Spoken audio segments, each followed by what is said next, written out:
Bu şeritten takip etseydik bu yol düz kalmaz. Şimdi lazım eder. Bu içerideki mont kimindir?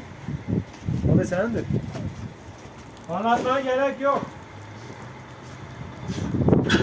Hemen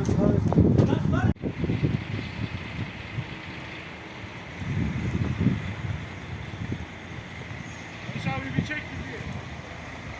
Allah abi. Barış abi. Abi dur.